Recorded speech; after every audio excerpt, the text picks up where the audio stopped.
Just this past week, I was leaving to give a talk to a bunch of priests who were gathering for an Advent Day of Recollection.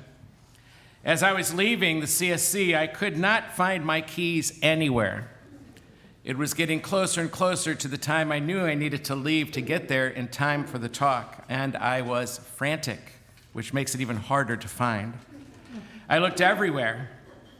After about 15, which is a record for me, a good record, about 15 minutes, they surfaced. I had even put a little tile, one of those little white tiles on it to be able to find it, but the tile was dead because I put off changing the battery. All of Gary's issues were on the table. Anyway, I walked into the talk about 5 minutes late, totally embarrassed. But then, as the day progressed, I misplaced my keys again at the retreat center because I put them down while I was pouring coffee, and then I got caught up in a conversation and lost them again. I get so distracted sometimes. That's one of my recurring issues. It's so frustrating. Gary Brown can be his own worst enemy. I keep getting in my own way. I trip over my own feet.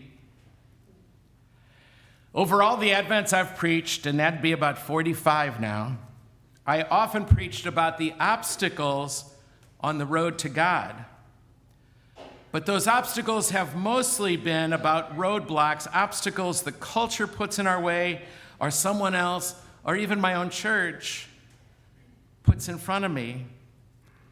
But I can honestly say never, that I'm aware of, never have I preached about the obstacles I put in my own way. The obstacle is keeping me from what I truly value that I put there.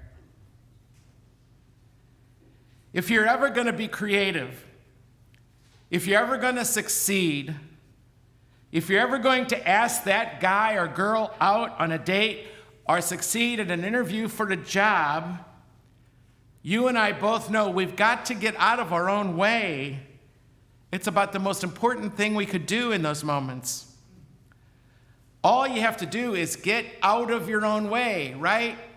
And let the creativity happen. Simple, easier said than done. In Isaiah's wonderfully poetic language, we are challenged to prepare a way for the Lord. We are to create a highway for our God, to make the crooked path straight and the rough places smooth. It's a question of preparing ourselves for God's great coming, love's arrival at our doorstep.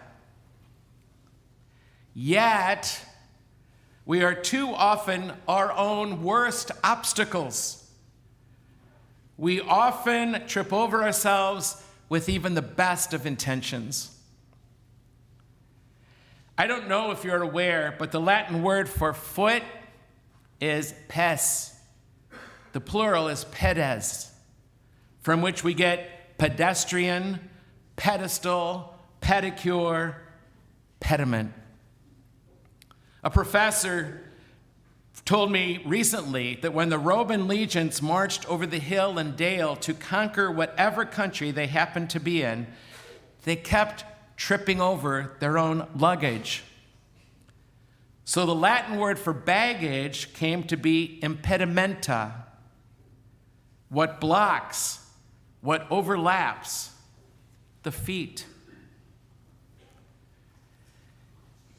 Just last week, another one of those Gary moments, I guess you could say, I packed my little suitcase and I put it right in the hallway, and I said to myself, Gary, don't forget this is right in the hallway. And I tripped right over the suitcase I packed and I put there. Yep, I put it there. I propose to you this Advent morning that our biggest impedimenta is our own self. We're always tripping over our own feet. We keep shooting ourselves in the foot.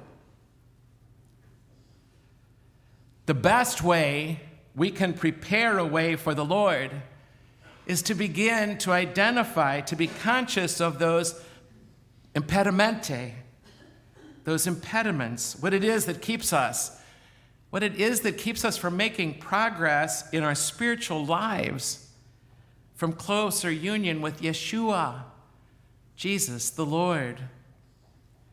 What is it you and I do again and again that pushes people away unknowingly, unconsciously?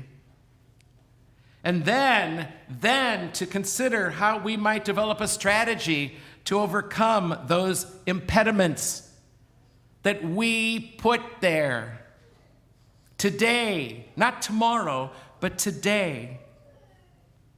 See, simple, right? Not exactly. It may be simple, but it ain't easy. For years, I have struggled to get out of my own way without really understanding what that meant. The phrase always had a kind of down-hone, common sense, don't make such a big deal out of it quality, that I was often frustrated with myself for my difficulty in achieving it. Getting out of your own way implies somehow putting aside the anxieties and the doubts, the ego concerns, the career pressures, the mental blocks, our critical inner voice, or to pick any other pet term you might have for yourself that stands between you and the effortless flow of your work, the effortless flow in a conversation, to finally put those aside and let it happen. Tell me, how do you shoot yourself in the foot? There are patterns in the way we think or overthink, and the power we give to our emotions, our feelings, that are killing us and killing the love we want the most. Ways our perfectionism and our procrastination keep us from success. Bang, bang, bang. The amount of stuff you're supposed to put aside to get out of your own way starts to feel like a veritable mountain of personal baggage. You and I, the prophet tells us, you and I can level those mountains this Advent if we just dig in. If we start to dig in. All we can do is take some time these days, take some time and just watch ourselves and our actions from maybe the height of a drone and ID those patterns that keep getting in our way that are our own doing. We need to pay attention and look at ourselves objectively and see where we are shooting ourselves in the foot. And Advent is a time to stop the shooting. Do you remember the old saying? If you always do what you've always done, you're going to always get what you always got. For me, it's about what I'm not getting.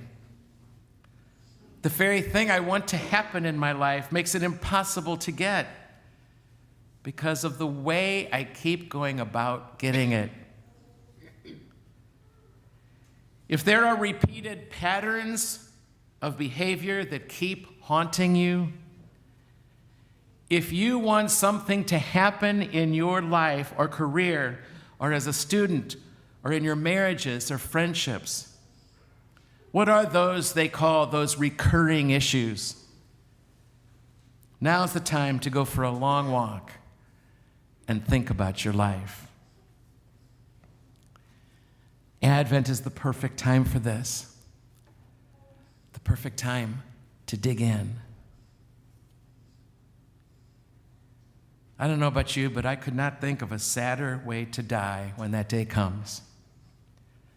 than to think that most of the times that life never showed up for me, it was almost always my own fault.